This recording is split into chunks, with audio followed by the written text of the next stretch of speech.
Coach, we're halfway through the season. The top 6 teams in the polls are all undefeated. I know you have strong feelings how we can make the playoffs better. I think it should be uniform. When I see people say the look test or I like this team, and I look at the qualifications of the person saying that, I'm thinking, no, wait, you're making decisions that's going to, change history here. I would like to take as much of the human element or subjectivity out of it. Make it all objective if you can. You can't make it all, of course. Right. Let's equate this thing. You have to play a Power 5, home and home.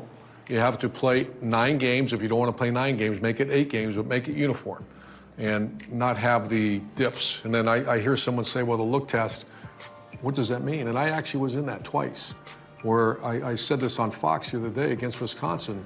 We're winning, I think it was 45-0 in the third quarter.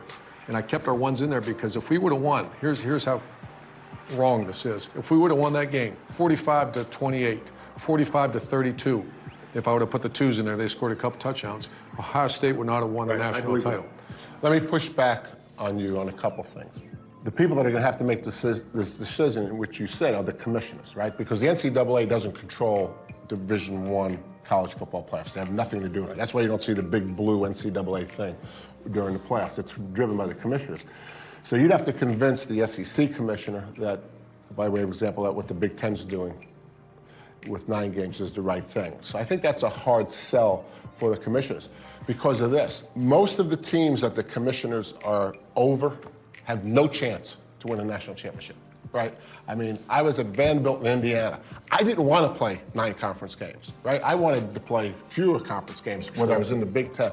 So the have-nots, there's more have-nots than haves. So the commissioners, I think, are going to have a hard time. Well, make it 8 games then.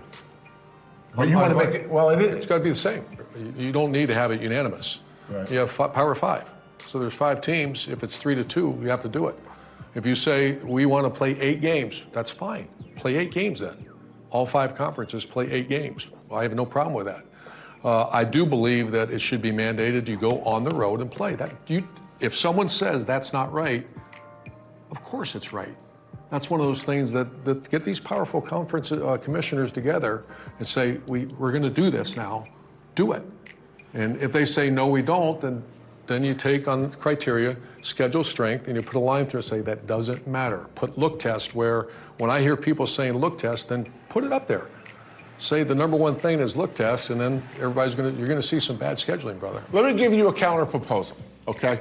All right, Jerry DiNardo put it up. Okay, when the committee first started and we were picking 4 games, there were 7 coaches on that committee to counter the look test.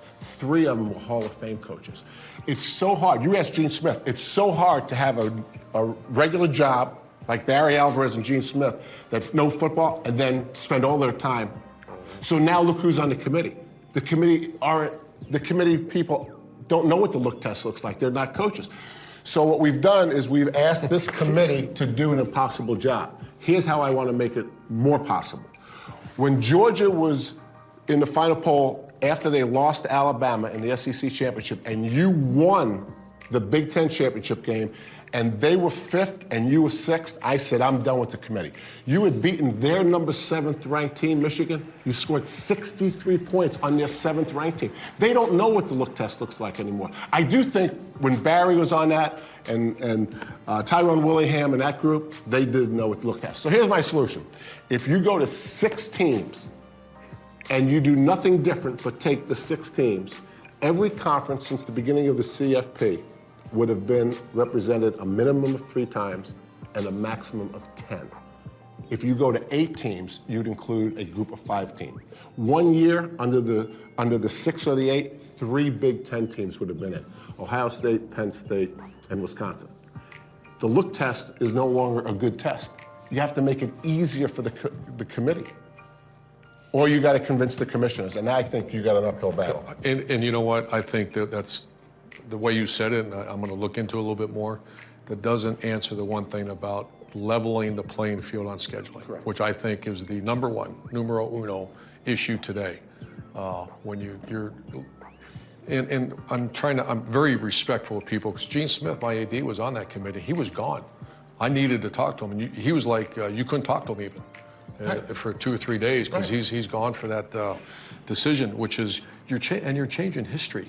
The people making that decision, and sometimes I look at the names. You have commissioners, you have this and that. And they're making a decision on a look test or a bad loss versus a good win, and I'm just. So what gives you the experience to do something like that? The bottom line is win or lose. Or you're going to have people like I was, because you're crazy if that's not happening. They're going to try. Look test is actually on their plan sheet. Look test. Yeah. Oh, it and is. that's not sportsmanship. That's not right for the players.